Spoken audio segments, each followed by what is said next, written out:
بسم اللہ الرحمن الرحیم۔ السلام علیکم، آپ دیکھ رہے ہیں الف نیوز اور میں ہوں آپ کے ساتھ ماجد علی۔ شامل کرتے ہیں پاکستان اور دنیا بھر سے آن لائن ہیڈ لائنز۔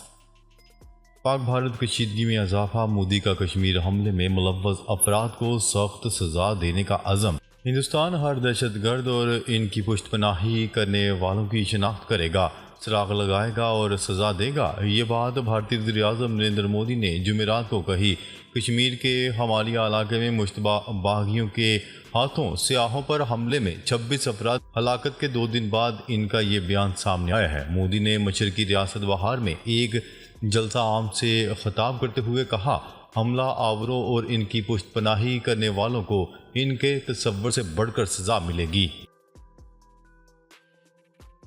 مقبوضہ کشمیر میں بھارتی فوج کا بڑے پیمانے پر کریک ڈاؤن، 1500 سے زائد کشمیری گرفتار۔ کشمیر میڈیا سروس کی رپورٹ کے مطابق کشمیریوں کو سری نگر، اننت ناگ، کلگام، پلوامہ، شوپیاں اور بڈگام سے گرفتار کیا گیا، جبکہ گرفتار کیے جانے والے کشمیریوں کی تعداد 1500 سے زائد ہے۔ رپورٹ کے مطابق بھارتی فوج کی جانب سے مقبوضہ وادی کے مکینوں کو ڈرایا، دھمکایا اور ہراساں کیا جا رہا ہے۔ مقبوضہ کشمیر اسٹوڈنٹ ایسوسی ایشن کے کنوینر ناصر کوہامی نے الزام عائد کیا ہے کہ بھارت میں بھی کشمیری طلبہ کو ہراساں کرنے کا سلسلہ جاری ہے۔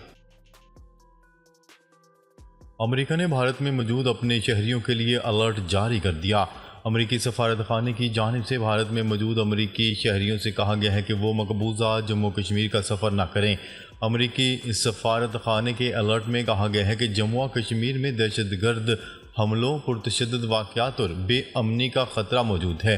کیا رہے کہ امریکی سفارت خانے نے یہ الرٹ 22 اپریل کو مقبوضہ جموں کشمیر کے سیاحتی علاقے پہلگام میں سیاحوں پر فائرنگ کے واقعے کے بعد جاری کیا گیا ہے۔ سیاحوں پر ہونے والے حملے میں 26 سیاح ہلاک اور متعدد زخمی ہو گئے تھے۔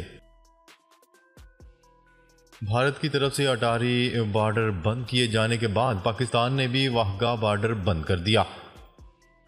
بھارت کی طرف سے اچانک ویزے منسوخ ہونے کی وجہ سے کئی پاکستانی خاندانوں کو واہگہ بارڈر سے واپس لوٹنا پڑا، جبکہ بھارت سے پاکستان میں شادی کی تقریب میں شرکت کے لیے آنے والی ایک سکھ فیملی بھی شادی کی تقریب ادھوری چھوڑ کر واپس لوٹ گئی۔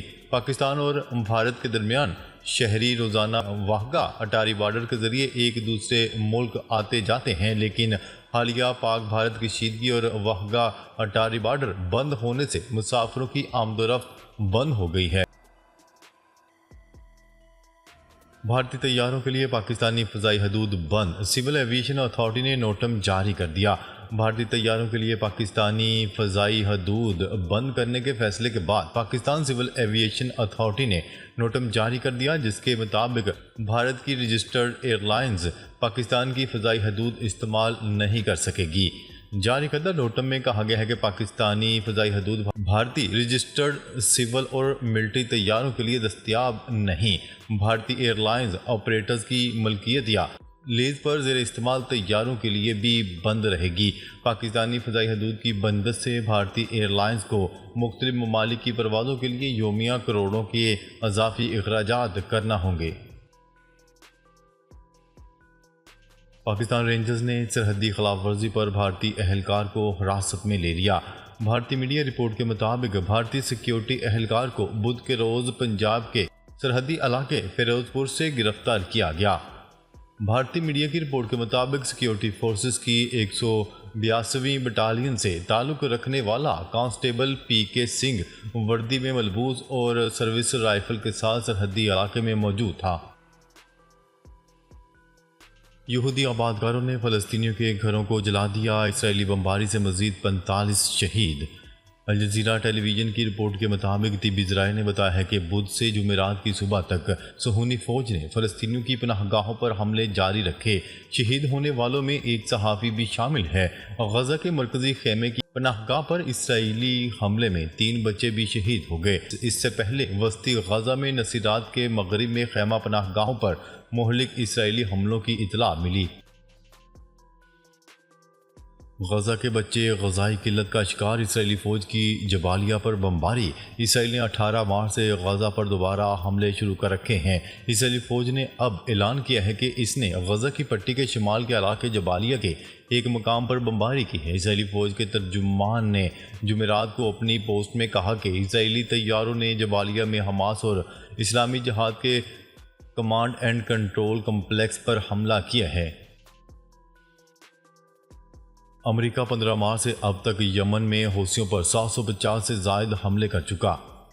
جمعرات کو ABC نیوز سے بات کرتے ہوئے ایک امریکی ذمہ دار نے بتایا کہ 15 مارچ سے اب تک یمن میں تقریباً 750 فضائی حملے کیے جا چکے ہیں۔ اس ذمہ دار کے مطابق مارچ سے اب تک حوثیوں نے امریکی فضائیہ کے MQ-9 ماڈل کے ساتھ ڈرونز مار گرائے، جن میں سے 6 صرف 15 مارچ کے بعد جبکہ 3 پچھلے ہفتے تباہ ہوئے۔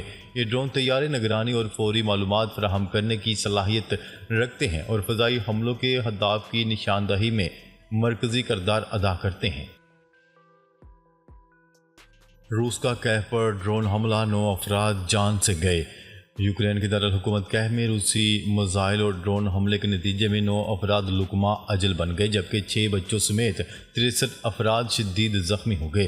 غیر ملکی ذرائع ابلاغ کی رپورٹ کے مطابق روس کی جانب سے یوکرین کے جنوب میں میزائل اور ڈرون حملے کیے گئے، جس میں مزدوروں کو لے جانے والی بس کو نشانہ بنایا گیا۔ یوکرین کے صدر زیلنسکی کا واقعے کی شدید مذمت کرتے ہوئے کہنا تھا کہ یہ حملہ ایک جنگی جرم ہے جو شہریوں کے خلاف کیا گیا ہے۔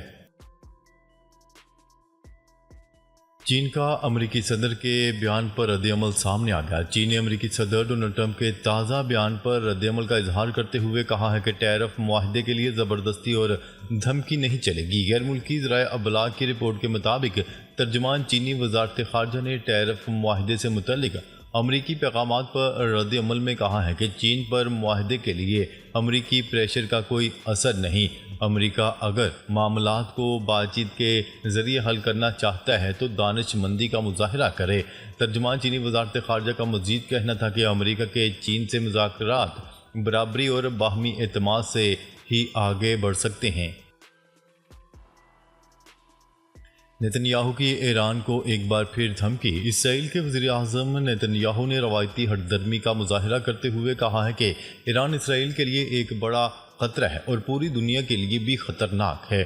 عرب میڈیا کی رپورٹ کے مطابق اسرائیل کے وزیر اعظم نیتن یاہو نے اپنے بیان میں کہا ہے کہ ان کی حکومت ایران کے اس خطرے کا مقابلہ کرتی رہے گی، خواہ اسرائیل کو اکیلے ہی کارروائی کیوں نہ کرنی پڑ جائے۔ اسرائیلی وزیر اعظم کا مزید کہنا تھا کہ اگر ہمیں اکیلے کھڑا ہونا پڑا تو ہم کھڑے ہوں گے، لیکن جیت کی کوشش سے پیچھے نہیں ہٹیں گے۔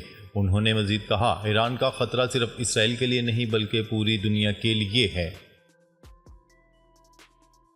فلسطینی صدر محمود عباس کا اسرائیلی یرغمالیوں کو رہا کرنے کا مطالبہ، حماس کا سخت رد عمل سامنے آ گیا۔ فلسطینی صدر نے مزاحمتی تنظیم حماس سے تمام اسرائیلی یرغمالیوں کو رہا کرنے کا مطالبہ کرتے ہوئے کہا تھا کہ یرغمالیوں کو رہا کرنے سے اسرائیل کو غزہ پر حملے کا بہانہ مل رہا ہے۔ غیر ملکی خبرساں ایجنسی کی رپورٹ کے مطابق فلسطینی صدر محمود عباس نے کہا کہ حماس نے قابض مجرم کو غزہ میں جرائم کا جواز فراہم کیا ہے۔ اسرائیلی جرائم کا سب سے بڑا جواز یرغمالیوں کو رہا کرنا ہے، جس پر حماس کے رہنما باسم نعیم نے فلسطینی صدر محمود عباس کے الفاظ کا توہین آمیز قرار دے دیا۔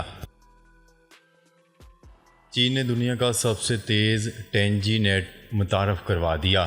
چین نے دنیا کی سب سے تیز ترین 10G broadband internet service متعارف کروا دی، جو کہ انٹرنیٹ کی رفتار اور معیار کو مزید بہتر بنانے کی ایک اچھی اور بڑی کوشش ہے۔ چین نے دنیا کے جدید ترین نیٹ ورک ٹیکنالوجیز میں سے 10G الٹرا فاسٹ کی رفتار والے براڈ بینڈ کو متعارف کروایا ہے۔ کھیل میں سیاست پہلگام، واقعہ کرکٹ نہیں کھیلیں گے۔ بھارتی کرکٹ بورڈ نے اپنے حکومتی ایما پر ایک مرتبہ پھر کھیل میں پھر سیاست لے آیا۔ میڈیا رپورٹ کے مطابق گزشتہ روز بھارت کے زیر قبضہ مقبوضہ وادی کشمیر کے علاقے پہلگام میں سیاحوں پر ہونے والی فائرنگ کے بعد بھارتی کرکٹ بورڈ نے حکومتی دباؤ پر پاکستان سے کسی بھی قسم کی کرکٹ کھیلنے سے انکار کر دیا۔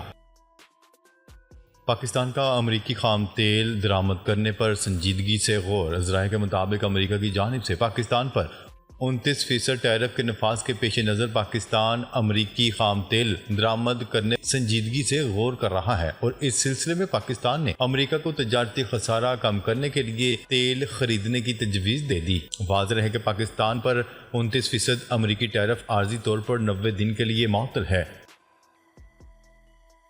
پاک بھارت کشیدگی، پاکستان اسٹاک ایکسچینج میں 2200 پوائنٹ کی تنزلی۔ پہلگام واقعے پر بھارت کی جانب سے یک طرفہ اقدامات کے بعد پاکستان اسٹاک ایکسچینج میں مندی کا رجحان دیکھا گیا۔ ارشد ندیم نے بھارت کے نیرج چوپڑا کی دعوت مسترد کر دی۔ نیرج چوپڑا نے بنگلور میں 24 مئی سے ہونے والی Neeraj Chopra classic throwing championship میں شرکت کا دعوت نامہ بھیجا تھا۔ ذرائع کے مطابق پیرس اولمپکس کے ریکارڈ ساز گولڈ میڈلسٹ ارشد ندیم نے اپنے حریف نیرج چوپڑا کا شکریہ ادا کرتے ہوئے موقف اختیار کیا ہے کہ Bengaluru classic javelin throw event میں شرکت نہیں کر سکتا۔ ناظرین، اب تک کے لیے اتنا ہی۔ مزید خبریں لے کر بہت جلد آپ کی خدمت میں حاضر ہوں گے۔ تب تک کے لیے اپنا خیال رکھیے گا۔ اللہ نگہبان۔